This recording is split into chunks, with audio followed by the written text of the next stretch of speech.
ಈಗ ಕಾರ್ಖಾನೆಗಳು ಕಬ್ಬು ಪೂರೈಸುವ ರೈತರಿಗೆ 3,500 ರೂಪಾಯಿ ದರವನ್ನು ನೀಡಬೇಕು ಅಂತೇಳಿ ಕಳೆದ 3 ದಿವಸಗಳಿಂದ ಅಥಣಿಯಲ್ಲಿ ಹೋರಾಟ ನಡೀತಾ ಇದೆ.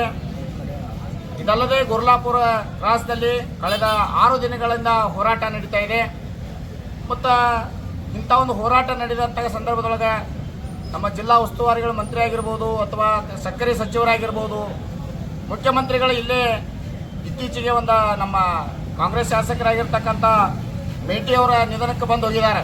ಕೇವಲ ಒಂದು 30-40 ಕಿಲೋಮೀಟರ್ ಅಂತರದಲ್ಲೇ ಇರತಕ್ಕಂಥ ಈ ಹೋರಾಟಕ್ಕೆ ಬಂದು ರೈತರಿಗೆ ಒಂದು ಸಾಂತ್ವನವನ್ನು ಅಥವಾ ಒಂದು ಧೈರ್ಯವನ್ನು ತುಂಬುವಂಥ ಕೆಲಸವನ್ನು ಮಾಡದೇ ಹೋಗಿರ್ತಕ್ಕಂಥದ್ದು ಒಂದು ನಾಚಿಕೆಗೇಡಿನ ಸಂಗತಿ.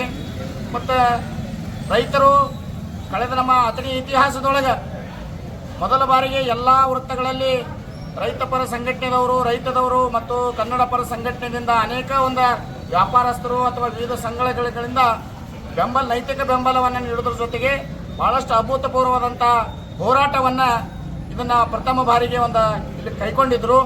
ಈ ನಿಟ್ಟಿನೊಳಗೆ ಹೋರಾಟ ನಡೀತಿದ್ದಂಥ ಸಂದರ್ಭದೊಳಗೆ ನಿನ್ನೆ ದಿವಸ ಯಾರೋ ಒಬ್ಬರು ಗುರೂಜಿ ಅವರು ಎಲ್ಲ ಇಲ್ಲಿ ಅಥಣಿಯಲ್ಲಿ ಮಾಡ್ತಕ್ಕಂಥ ಹೋರಾಟ ಎಲ್ಲರೂ ನೀವು ಗುರ್ಲಾಪುರ ಕ್ರಾಸ್ಗೆ ಬರಬೇಕಂತಕ್ಕಂಥ ಸಂದೇಶವನ್ನು ನೀಡೋದ್ರ ಜೊತೆಗೆ ಹೋರಾಟದವನ್ನು ದಿಕ್ಕವನ್ನು ತಪ್ಪಿಸುವಂಥ ಒಂದು ಪ್ರಯತ್ನವನ್ನು ಮಾಡಿದ್ದಾರೆ. ಇದೇನಾಗ್ತದೆ ಅಂತಂದ್ರೆ ಇದರಲ್ಲಿ ಯಾವುದೋ ಒಂದು ರಾಜಕೀಯ ಅಡಗಿದೆ ಅಂತಕ್ಕಂಥ ಸಂದೇಶ ಎಲ್ಲ ಕಡೆ ಒಂದು ಹೋಗುವಂಥ ನಿಟ್ಟಿನೊಳಗೆ ರೈತರ ಒಂದು ಸಂಘಟನೆಗಳನ್ನು ಅಥವಾ ಹೋರಾಟವನ್ನು ಹತ್ತಿಕ್ಕುವಂಥ ಒಂದು ಪ್ರಯತ್ನ ಕೂಡ ಆಗ್ತಾ ಇದೆ. ಯಾಕಂದ್ರೆ ರೈತರಿಗೆ ಒಂದು ಯೋಗ್ಯ ಬೆಲೆ ಸಿಗಬೇಕು, ಅಲ್ಲಿಯವರೆಗೆ ನಾವು ಈ ಹೋರಾಟದಿಂದ ಕದಡೋದಿಲ್ಲ ಅಂತಕ್ಕಂಥ ಸಂದೇಶವನ್ನು ಮೊದಲ ನೀಡಿದ್ದಾರೆ.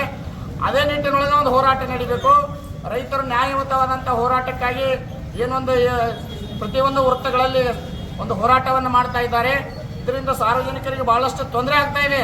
ಆದರೂ ಕೂಡ ಅನೇಕ ಎಲ್ಲ ಶಾಲಾ ಕಾಲೇಜಿನ ವಿದ್ಯಾರ್ಥಿಗಳಿಗೆ ಮತ್ತು ವ್ಯಾಪಾರಸ್ಥರಿಗೆ ತೊಂದರೆ ಇದ್ರೂ ಕೂಡ ಎಲ್ಲರೂ ಈ ಹೋರಾಟಕ್ಕೆ ರೈತರಿಗೆ ಒಂದು ನ್ಯಾಯ ಸಿಗಲಿ, ಅದಕ್ಕೆ ನಮ್ಮದು ನೈತಿಕ ಬೆಂಬಲ ಇದೆ ಅಂತೇಳಿ ಎಲ್ಲರೂ ಇಲ್ಲೇ ಬಂದು ಅವರಿಗೆ ಊಟ ಮತ್ತು ಉಪಹಾರಗಳನ್ನು ಕೊಡುವಂಥ ಕಾರ್ಯವನ್ನು ಮಾಡ್ತಾ ಇದ್ದಾರೆ. ಈ ನಿಟ್ಟಿನೊಳಗೆ ಇದ್ದಾಗ ಏಕಾಏಕಿ ಈ ಒಂದು ಹೋರಾಟದ ದಿಕ್ಕನ್ನು ತಪ್ಪಿಸುವಂಥ ಒಂದು ಕಾರ್ಯ ಆಗಬಾರ್ದು.